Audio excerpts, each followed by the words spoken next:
The ceremonial hall aboard the Federation vessel Harmonia gleamed with an otherworldly light.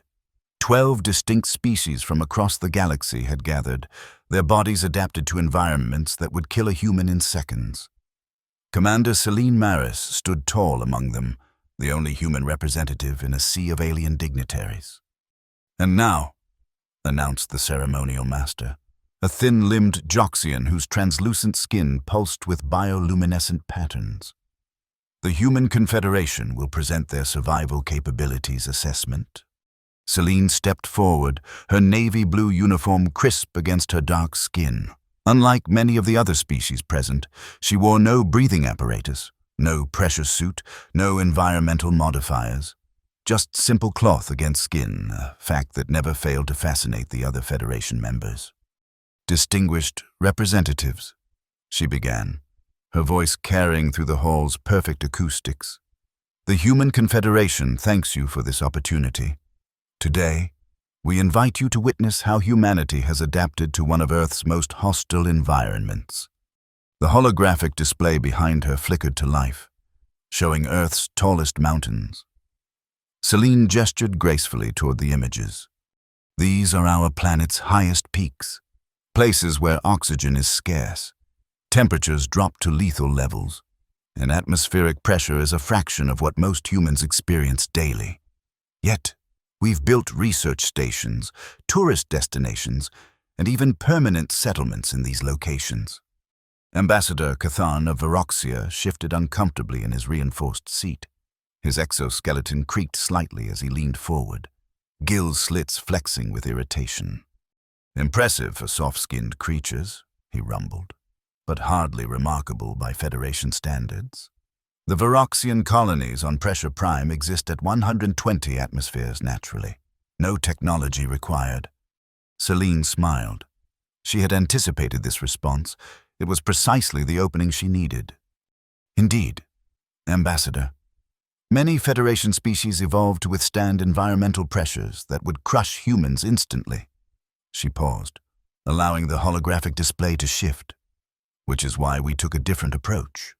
The image transformed to show a vast underwater metropolis, towering spires of engineered coral glowing with internal bioluminescence, transparent walkways connecting massive habitation domes, and schools of both natural and engineered marine life swimming between the structures.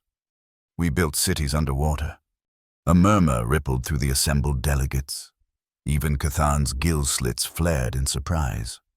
"Aurora City," Celine continued, "home to 15 million humans, built at a depth of 500 meters beneath the Pacific Ocean, and it's just one of many." The hologram shifted again, displaying a darker, more industrial complex nestled against the black wall of an oceanic trench. "Trench Haven, constructed at 10,000 meters below sea level. Pressure, approximately 1,000 atmospheres. Senator Olrak, a Thoragi with amphibian features and webbed appendages, rose from his seat. His throat sac inflated slightly, a sign of agitation among his kind. "Preposterous," he croaked. "No species builds permanent habitations where they cannot naturally survive. Even with technology, the energy requirements would be enormous." Celine finished for him. "If we relied solely on traditional pressure hulls and mechanical systems, yes, but human innovation took a different path." With a subtle hand gesture, she expanded the holographic display to show the intricate details of Aurora City's construction. "Living architecture," she explained. "Engineered coral species grown and shaped over decades, reinforced with carbon nanofibers and programmed to self-repair. The structures themselves are partially alive, drawing energy from ocean currents and sunlight filtering from above." Ambassador Cathan's skepticism was evident, but Celine could see curiosity in the way his compound eyes focused on the display. "The Federation Science Council would require a demonstration," he stated flatly. "Holograms prove nothing." Celine's smile widened. "We anticipated your interest, Ambassador. That's why we've prepared something special. The Human Confederation formally invites a Federation delegation to visit Earth's undersea cities, not as holograms, but in person." The hall erupted in a cacophony of translated exclamations. Senator Olrak's throat sac fully inflated in alarm, while representatives from gaseous and vacuum-adapted species gestured frantically to their aides. "Impossible," declared Cthulhu. "Most Federation species cannot survive your planet's atmospheric composition, let alone underwater conditions." "That's where human innovation comes in again," Celine replied calmly. "We've developed pressure modulation technology that can gradually acclimate visitors to changing environments. Combined with appropriate breathing apparatus, representatives from at least 8 of the 12 Federation species could safely tour our undersea habitats." The Federation Council Chair, an ancient Melosian whose crystalline body structure refracted light in hypnotic patterns, raised a limb for silence. "An intriguing proposal, Commander Maris," the chair's synthesized voice echoed. "The Council will deliberate and select appropriate representatives. If your claims prove accurate, it would certainly elevate humanity's standing within the Federation." As the Assembly adjourned, Celine caught Senator Olrak watching her with unmistakable hostility in his bulbous eyes. The Tharaji were the Federation's self-appointed ecological guardians, and she knew he would be her biggest obstacle. But that was a challenge for another day. For now, Phase 1 of her mission was complete. The invitation had been extended and accepted. The Federation diplomatic vessel Harmonia approached Earth with deliberate caution, its sensors continuously analyzing the planet's varied ecosystems. Aboard the ship, the selected delegation of 8 representatives prepared for their unprecedented visit to humanity's underwater realm. In the adaptation chamber, Commander Celine Maris supervised final preparations. The room hummed with advanced technology designed to gradually acclimate each visitor to Earth's conditions. "The process requires patience," Celine explained to the gathered ambassadors. "Your bodies will be gradually introduced to increasing pressure over 24 Earth hours. Our nanotech pressure suits will help distribute the force evenly across your various physiologies." Cthulhu, the Viroxian ambassador, inspected the sleek black suit designed for his exoskeletal body.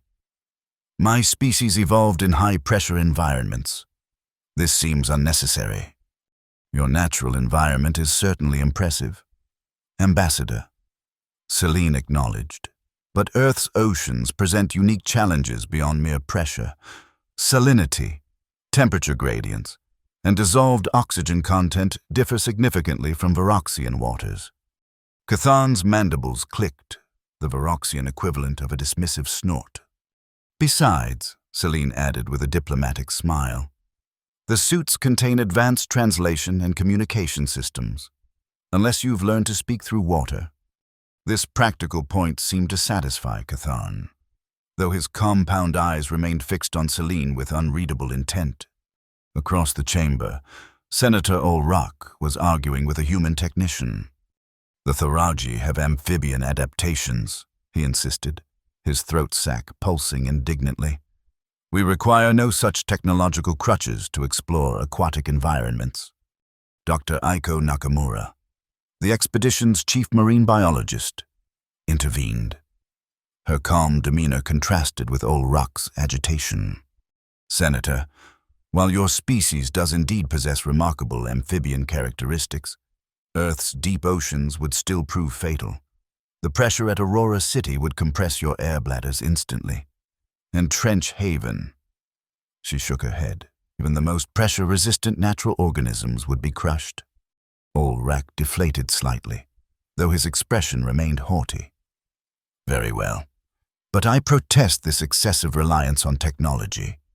A species should respect natural boundaries. Is that not what the Federation was founded to overcome?" Celine interjected gently. "The boundaries that keep us isolated from one another?" The Melosian Council Chair, whose crystalline form required a specially designed containment field rather than a pressure suit, chimed in with its synthesized voice. "Commander Maris makes a valid point. We seek to understand different approaches to survival across species. The human method may differ from the evolutionary path most Federation members have taken, but it deserves objective evaluation. Ulrach subsided, though Celine noted the calculating look he exchanged with several other delegates.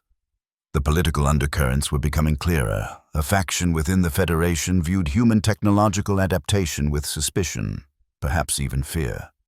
The acclimation process began, and for the next Earth Day, the delegation remained in the adaptation chambers. Celine used the time to finalize tour arrangements with her Earth-based team.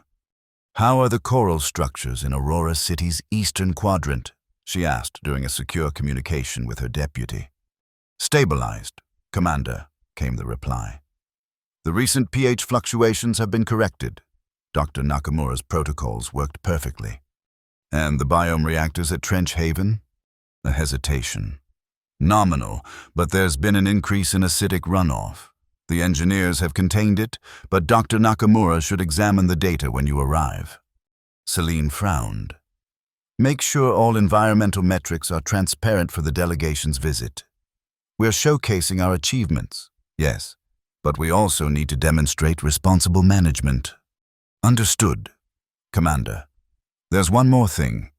Security detected unusual access attempts to the oxygen regulation systems at Skyward Dome. Nothing breached, but the pattern suggests sabotage." Celine finished grimly. "Increase security protocols, and keep this between us for now." As she ended the communication, Celine gazed through the viewport at the blue planet below. Earth's oceans had once seemed like humanity's final frontier, until they'd reached the stars and encountered the Federation. Now those same oceans might hold the key to humanity's place among galactic civilizations. But first, she had to guide a group of skeptical aliens safely to the bottom of the sea, and back again. Oh, Aurora City appeared like a dream rising from the depths. As the delegation's submersible descended through the final layers of Twilight Ocean, the city's bioluminescent towers emerged from the darkness, a constellation of blues, green, and purples pulsing with gentle rhythm. "Remarkable," whispered the Melosian chair, its crystalline form vibrating slightly, a sign of intense emotion among its kind. Even Cathan, who had maintained stoic silence throughout much of the descent, pressed his exoskeletal form closer to the viewport. "The primary structures," Celine explained, "are living coral, engineered to grow according to specified patterns and to withstand the pressures at this depth. The luminescence serves both as lighting and as a monitoring system. Different colors indicate different conditions within the coral's microbiome."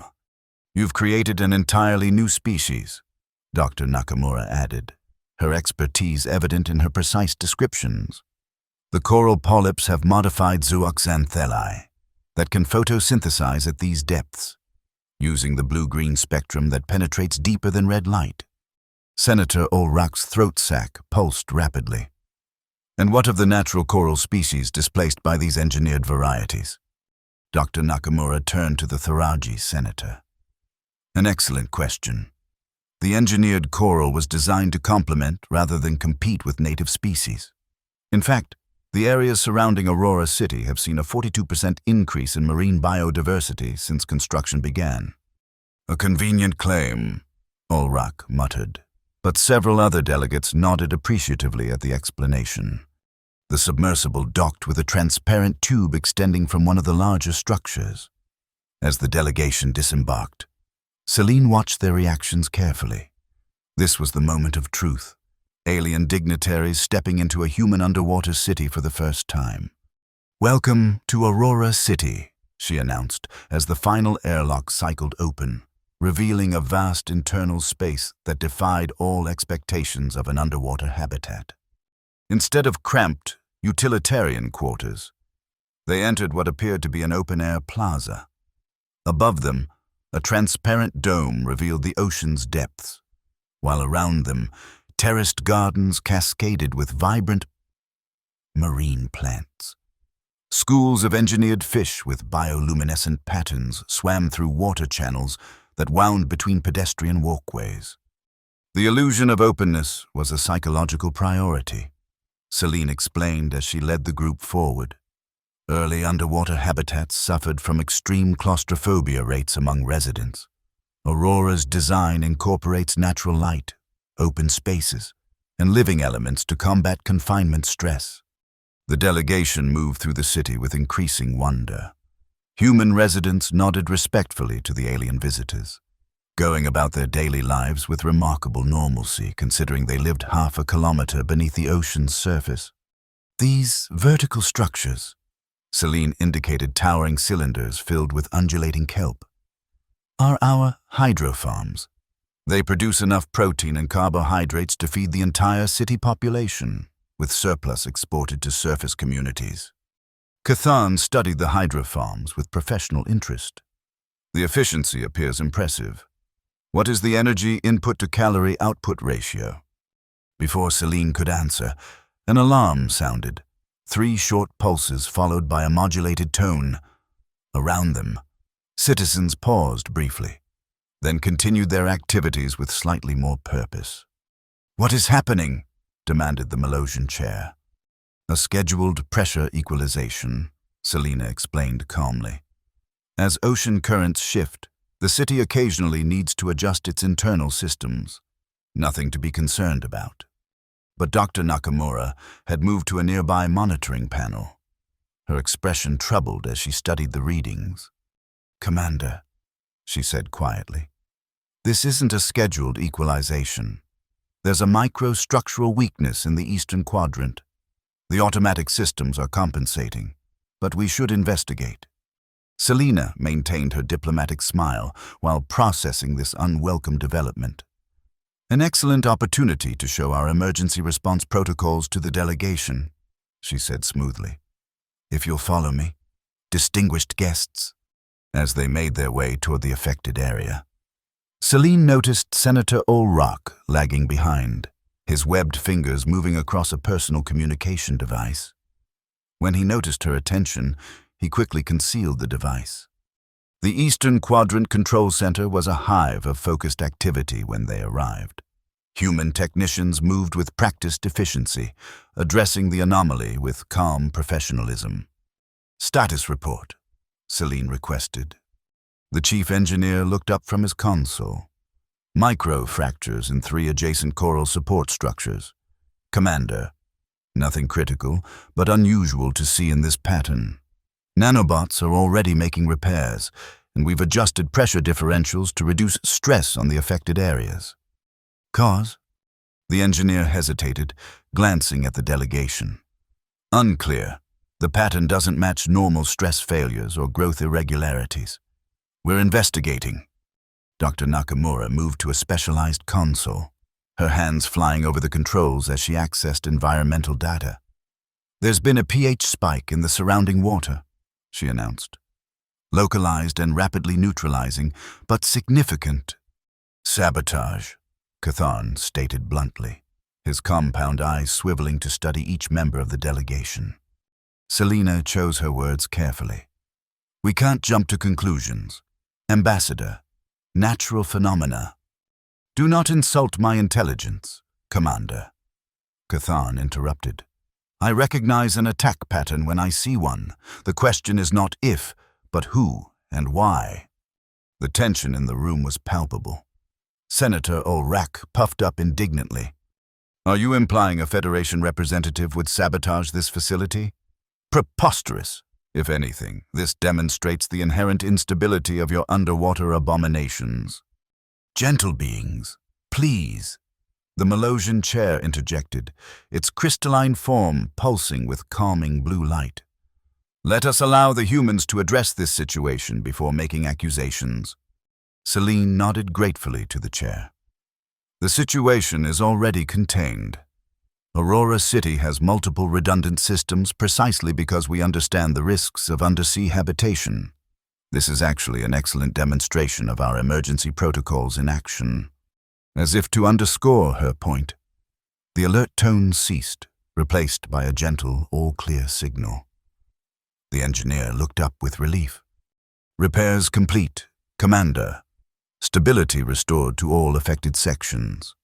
"Excellent. Now, If the delegation would prefer to continue the tour, or perhaps rest, I would examine the repair methods more closely, Catharn interrupted.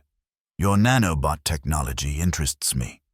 And I, added the Malosian chair, would like to see how these living structures heal themselves. This integration of biology and engineering deserves deeper study.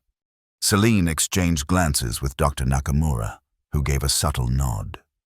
We'd be honored to provide a more technical demonstration. Celine agreed. Dr. Nakamura is our foremost expert on the coral engineering process. As the tour continued with a more scientific focus, Celine noticed a change in the delegation's dynamics. What had begun as diplomatic skepticism was evolving into genuine scientific curiosity, at least among some members. Catharn, in particular, seemed increasingly engaged, asking detailed questions about the pressure distribution mechanisms and the coral's genetically engineered properties. His expertise in high-pressure environments made him uniquely qualified to appreciate the technical challenges humans had overcome. Only Senator O'Rourke remained aloof, his amphibian features set in a permanent expression of disapproval. And when Celine caught him surreptitiously collecting water samples during a tour of the hydro farms, her suspicions deepened. Someone wanted this demonstration to fail, and they might be willing to endanger millions of lives to ensure it did. Oh. The journey to Trench Haven took place in a specialized deep-sea vessel designed to withstand the crushing pressures of the Hadal zone. As they descended into the abyssal darkness, even the most stoic delegates grew quiet, watching the submersible's external pressure readings climb to numbers that seemed impossible to survive. 900 atmospheres, Catharn murmured, a new respect evident in his voice. Even Varoxian military vessels rarely operate beyond 700. The technology that makes this possible, Celine explained, was developed through a cross-disciplinary approach. We studied deep-sea creatures like the Mariana snailfish, which survive at these depths through cellular adaptations that prevent proteins from being crushed. Dr. Nakamura continued the explanation. We couldn't evolve those adaptations naturally, so we engineered structural equivalents, pressure, distributing nanomaterials that mimic biological solutions but on an architectural scale. The darkness outside was absolute now, broken only by the submersible's powerful lights. Occasionally, bizarre deep-sea creatures would appear in the beams momentarily before vanishing back into the blackness. We're approaching Trench Haven, announced the pilot. External light switching to red spectrum to avoid disrupting native fauna. The lighting shifted, and suddenly the true scale of Trench Haven became apparent. Unlike Aurora City's coral spires, this deep-sea settlement hugged the contours of the trench wall, a series of interconnected metallic pods and tubes that resembled an enormous mechanical barnacle clinging to the underwater cliff. Trench Haven houses 12,000 permanent residents, Celine said, primarily scientists, engineers, and their families. The settlement harnesses geothermal energy from deep-sea vents, making it entirely self-sufficient. Remarkable engineering, admitted Catharn. But to what purpose? What resources justify this extreme habitation? Knowledge, Ambassador. Dr. Nakamura replied simply. The deep ocean remains Earth's least explored frontier. The discoveries made at Trench Haven have revolutionized our understanding of extremophile biology, pressure physics, and geothermal energy. As the submersible docked with the habitat, additional security protocols were evident, a consequence of the incident at Aurora City. Armed guards discreetly positioned themselves along the docking tube, and Celine noted additional scanning procedures as they entered the main facility. Inside, Trench Haven presented a stark contrast to Aurora City, where the shallower settlement emphasized open spaces and natural aesthetics. Trench Haven was unapologetically industrial, all reinforced metals, pressure locks, and utilitarian design, yet there was beauty in its functionality, a testament to human ingenuity pushed to its limits. The primary research facilities, Celine explained as they entered a central hub, focus on 3 areas: deep-sea biology, geothermal energy extraction, and materials science under extreme pressure. The delegation split into smaller groups based on their scientific interests. Cathan and 2 other pressure-adapted species followed Dr. Nakamura toward the materials science laboratory, while Senator Olrak requested to see the environmental monitoring systems. "I'll accompany the senator," Celine decided, keeping her tone light despite her suspicions. The Environmental Control Center was Trench Haven's beating heart, a circular chamber filled with monitoring stations tracking everything from water composition to structural integrity. "Here we can observe the interaction between our settlement and the surrounding ecosystem," Celine explained, gesturing to the comprehensive displays. "Any change, whether caused by us or by natural phenomena, is immediately detected and addressed." Olrak studied the displays with unexpected intensity. "These readings," he said, pointing to a section monitoring water acidity levels, "show significant fluctuations near your geothermal taps." The environmental officer on duty nodded. "Correct, Senator. The geothermal vents naturally produce acidic compounds. Our systems neutralize and contain any potentially harmful emissions. Yet, according to these historical data," Olrak continued, scrolling through previous readings with surprising familiarity, "the acidity levels have been increasing over the past 3 months, beyond natural variation." Celine tensed. The senator was correct, and this information wasn't part of the public briefing materials. "You're well informed, Senator," she said carefully. "We've been addressing a gradual shift in the vent chemistry. Dr. Nakamura's team has developed a new buffering system that's being implemented next month." Olrak's throat sac inflated slightly, a sign of satisfaction. "So you admit there are environmental impacts? Impacts your people have concealed?" "Not concealed, Senator. Managed. No human habitation or any species expansion comes without environmental footprint. The question is whether we recognize and mitigate those impacts responsibly. Responsibility would be remaining where your species evolved to live," Olrak countered, "not forcing your presence into realms where you don't belong." Before Celine could respond, an alert sounded throughout the facility, different from Aurora City's gentle notification.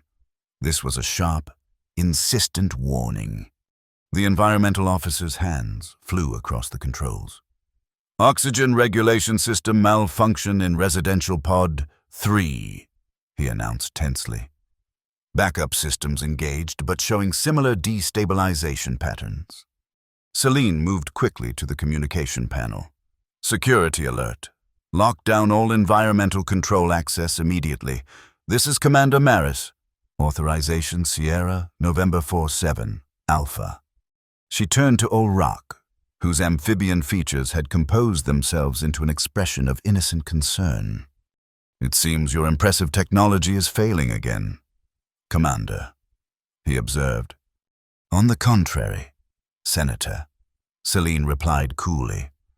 "Our systems are working perfectly, including the security protocols that just logged an unauthorized access attempt originating from your personal communication device." Olrak's throat sac deflated in shock.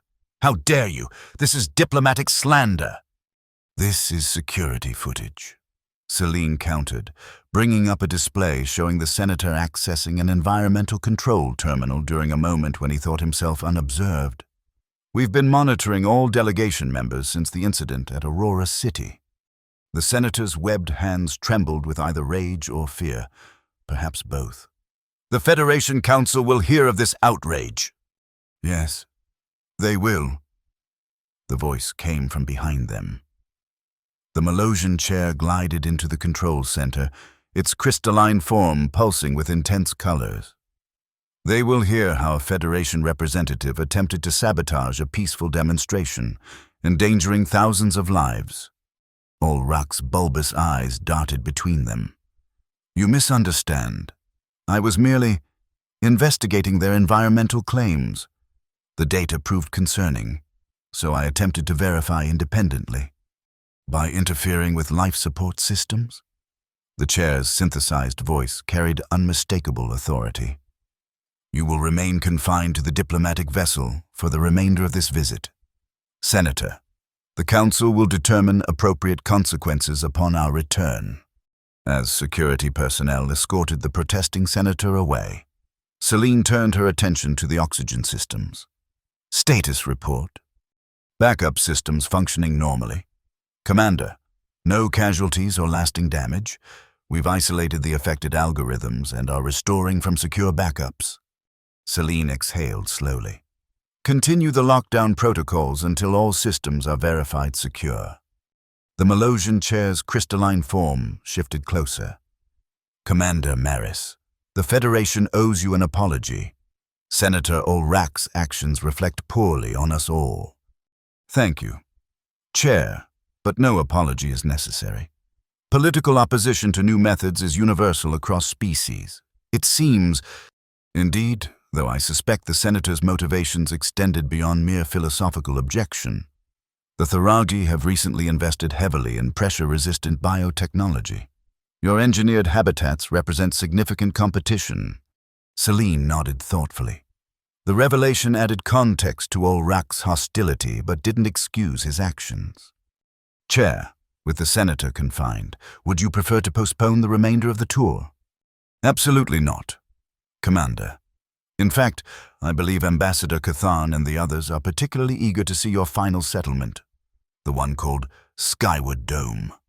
Despite the security incident, Celine felt cautiously optimistic.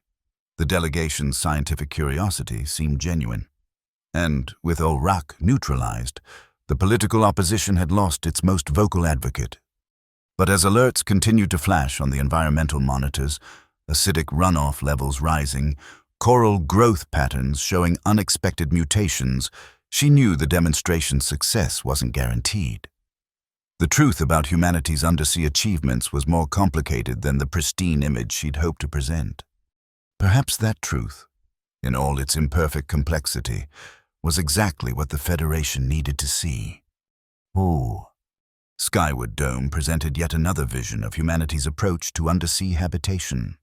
Unlike the deep-pressure habitats of Aurora City and Trench Haven, this settlement floated in the upper ocean layers, its transparent pressure domes breaking the surface like enormous bubbles. Our newest concept, Celine explained as the transport vessel approached. Skyward Dome combines the advantages of surface living with underwater resources. The central domes house living quarters and public spaces, while the underwater portions contain research facilities and hydro farms. The delegation had been quieter since Senator Olrak's removal, processing the implications of his sabotage attempt. Cathar, however, had become increasingly engaged, his initial skepticism evolving into professional respect. Your species shows remarkable adaptability, he observed as they entered the main dome. 3 distinct approaches to a single challenge. Skyward Dome's interior was breathtaking. The transparent ceiling soared overhead, revealing the interplay of sunlight through water. At the dome's center, a massive holographic display projected swirling patterns, part art installation, part functional data visualization.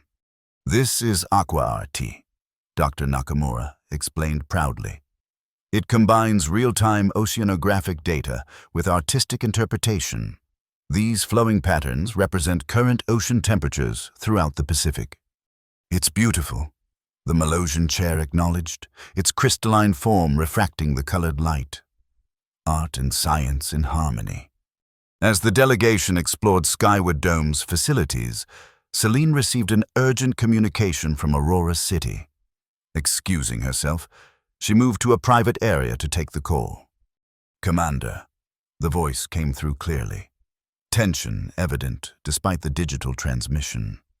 We're seeing accelerated deterioration in the eastern quadrant coral structures. The nanobot repairs are failing, and we're detecting uncontrolled replication in the engineered algae. Celine's stomach tightened. Containment options. We're implementing isolation protocols, but the spread rate exceeds our models. Dr. Nakamura needs to see this data immediately. If the deterioration continues at current rates, we'll need to evacuate within 72 hours. The implications were staggering. Aurora City housed 15 million people. An evacuation of that scale would be catastrophic and would certainly end any hope of impressing the Federation delegation. Selina rejoined the tour, pulling Dr. Nakamura aside at the first opportunity to share the dire news. The sabotage attempt may have introduced something into the coral system, Dr. Nakamura theorized after reviewing the data. A catalytic agent designed to accelerate natural deterioration processes. Can it be stopped? Dr. Nakamura's expression was grave. Not with current methods. The coral's self-repair mechanisms have been compromised. We need something new, a different approach entirely. Celine struggled with the weight of the decision before her. The diplomatic demonstration was reaching its climax. The Federation delegates would soon return to their vessel to deliberate on humanity's application for advanced standing. Revealing such a critical failure now could undo everything they'd worked for. But concealing it would not only be dishonest, it could endanger millions of lives. Commander Maris. Cathan's voice interrupted her thoughts. The Viroxian ambassador had approached silently, his exoskeletal form moving with surprising grace. Your biologist appears troubled. Is there a problem with the habitats? Celine met his compound eyes directly. Ambassador, what would you say is the true measure of a species' adaptability? Perfect success, or the ability to acknowledge and overcome failure? Cathan's mandibles clicked thoughtfully. An interesting philosophical question. In Viroxian evolution, our greatest advances came from catastrophic environmental shifts that nearly exterminated our ancestors. Survival required adaptation. He studied her expression. Your undersea city is failing, isn't it? After a moment's hesitation, Celine nodded. Aurora City's coral structures are deteriorating rapidly. Senator Olrak's sabotage was more effective than we initially believed. Then you have a choice. Commander, conceal this failure to maintain appearances, or acknowledge it and demonstrate how humans respond to crisis. Which better represents your species' true capabilities? The question hung between them, and in that moment, Celine saw something unexpected in the alien ambassador, not judgment, but genuine curiosity, perhaps even respect. Chair, Celine called out, addressing the Melosian leader who was examining Skyward Dome's water filtration systems. Distinguished delegates, I must share some urgent information with you all. As the delegation gathered, Celine activated the central holographic display, replacing the artistic patterns with real-time data from Aurora City. The deteriorating coral structures were clearly visible, sections turning from vibrant blues to sickly grays. Aurora City is facing a critical failure of its biological infrastructure, she announced. The engineered coral that forms the city's foundation is deteriorating at an accelerated rate, likely triggered by Senator Olrak's sabotage attempt. Gasps and murmurs rippled through the alien representatives. If unchecked, this deterioration will require a full evacuation within 3 days. 15 million humans would be displaced. The Melosian chair's crystalline form darkened with concern. This is grave news. Commander, what measures are being taken? Every available resource is being deployed, Celine replied honestly. But our standard protocols are proving insufficient. The coral's decline exceeds our model's parameters. Dr. Nakamura stepped forward. The sabotage appears to have introduced a catalytic agent that disrupts the symbiotic relationship between the coral polyps and their engineered zooxanthellae. Essentially, the coral is rejecting its own energy source. Cathan moved closer to the display, studying the biological data with evident expertise. Your engineers attempt to force compatibility where none exists naturally, he observed. On Viroxia, we developed biofilaments that serve as intermediaries between incompatible biological systems. Biofilaments? Dr. Nakamura's attention sharpened. What's their composition? A genetically modified fungal network that creates neutral transmission pathways. It allows chemical communication between organisms that would normally reject each other, like mycorrhizal networks in terrestrial forests. Dr. Nakamura breathed, excitement building in her voice. A biological internet that could re-establish communication between the coral and its zooxanthellae. Precisely. Cathan turned to Celine. Commander, I believe Viroxian biofilament technology might provide a solution to your crisis. With your permission, I would contact our research vessel to prepare samples. The offer stunned Celine.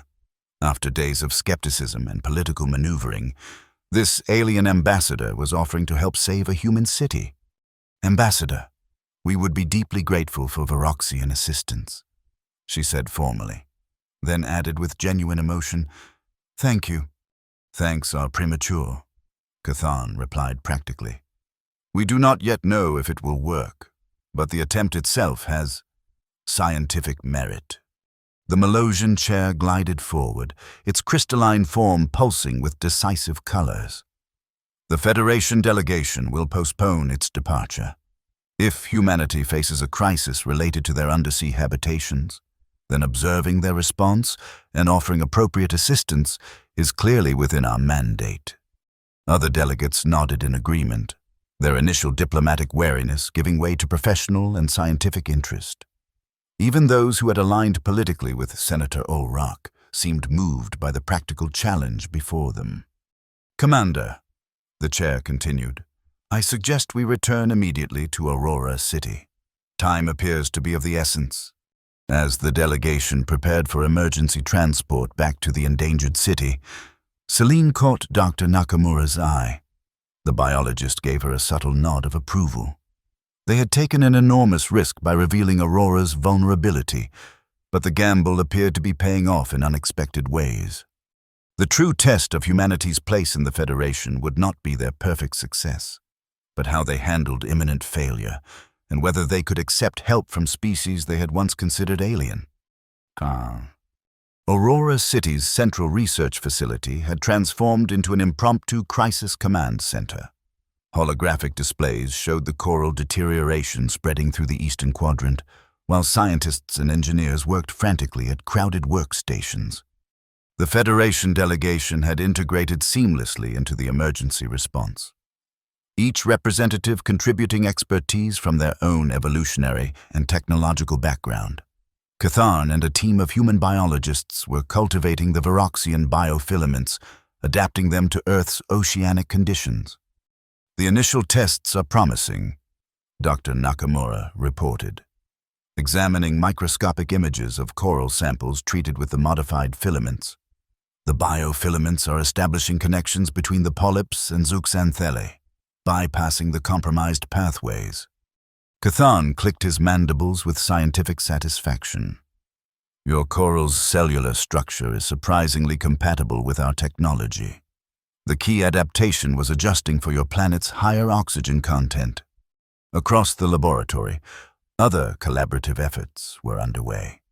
A gaseous form delegate whose species had evolved in nebula environments was helping analyze water chemistry at the molecular level, while crystalline Melosians contributed unique insights into structural reinforcement techniques.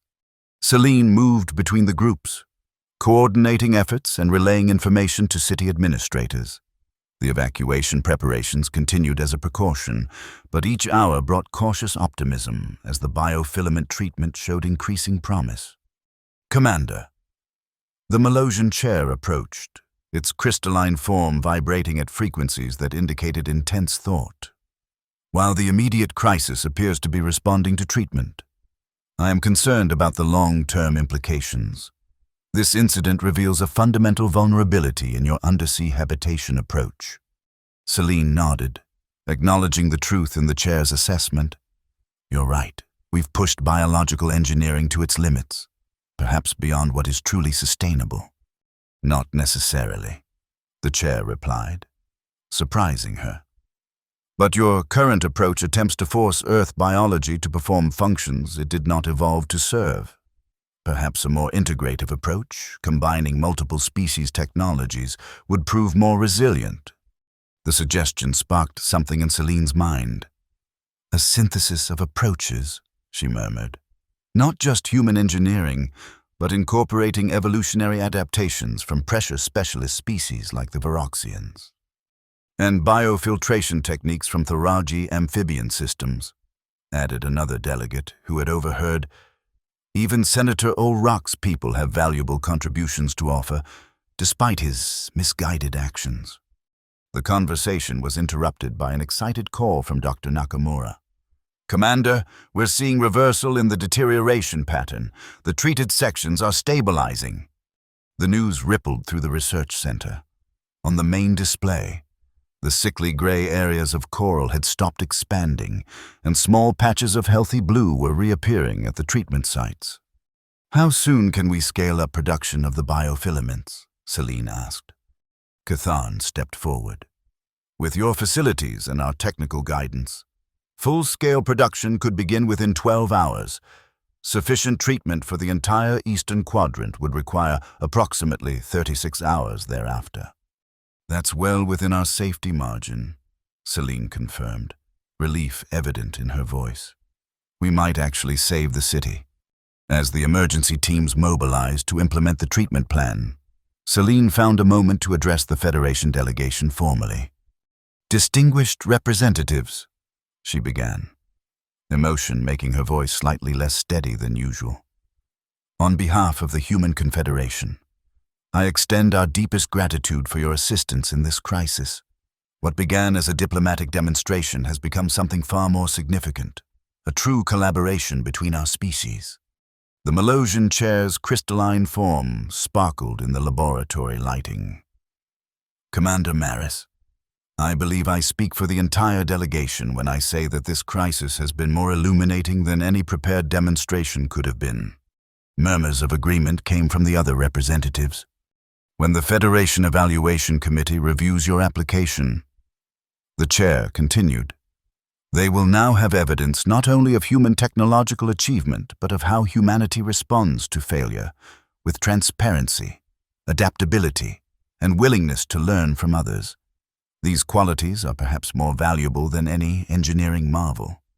Cathan's compound eyes fixed on Celine. "Your species chose a different evolutionary path than most Federation members, using technology to adapt environments rather than adapting yourselves biologically. This approach has both strengths and weaknesses, as we have witnessed, but it is a valid strategy for survival." Coming from the initially skeptical Viroxian, this acknowledgement carried particular weight. "There is one matter still to be addressed," the chair noted. "Senator O'Rourke's actions constituted a serious breach of Federation diplomatic protocols. The Council will need to determine appropriate consequences." Celine considered this carefully. "If I may make a suggestion." "Chair, the Senator's actions were misguided, but his concern for ecological impact was not entirely without merit. Perhaps the most fitting consequence would be his assignment to a joint Federation Human Task Force on Sustainable Undersea Development." The chair's crystalline form pulsed with what might have been amusement. "An elegant solution, Commander. Force cooperation rather than punish isolation. The Council will consider your recommendation." As the immediate crisis abated and the treatment plan moved into full implementation, Celine found herself standing beside Cathan at one of Aurora City's largest viewports. Beyond the reinforced transparency, the engineered coral structures glowed with renewed vitality, the biofilaments adding subtle new patterns to their luminescence. "Your cities beneath the waves are remarkable achievements," Cathan acknowledged, breaking the contemplative silence. "Flawed, certainly, but remarkable nonetheless." "Flawed like all great innovations," Celine replied. "The first Viroxian pressure habitats surely had their failures too." Cathan's mandibles clicked in what Celine had come to recognize as a gesture of wry amusement. "Indeed, our historical archives document 17 catastrophic collapses before the successful establishment of Pressure Prime Colony. Evolution, whether biological or technological, is rarely a smooth process." "Perhaps that's the true lesson of this demonstration," Celine suggested. "Not that humans have perfected undersea habitation," but that we're committed to the ongoing process of adaptation, including learning from our failures and from other species' successes. A philosophical perspective worthy of consideration, Cathan agreed, and one that may well influence the Federation's final assessment of humanity's application. As they gazed out at the underwater metropolis, now a testament not just to human ingenuity but to interspecies cooperation, Celine felt a profound shift in her understanding of humanity's place in the galactic community. They had set out to impress the Federation with their technological achievements, to prove they belonged among the stars despite their biological limitations.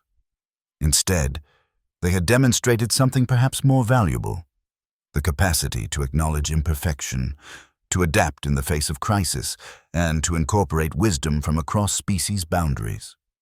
The cities beneath the waves had been built as monuments to human determination to thrive in hostile environments. They would endure now as symbols of a deeper truth, that true adaptation honors the ecosystems we inhabit, whether above or below the waves, whether on Earth or among the stars. And in that understanding, humanity might find its rightful place in the cosmos at last.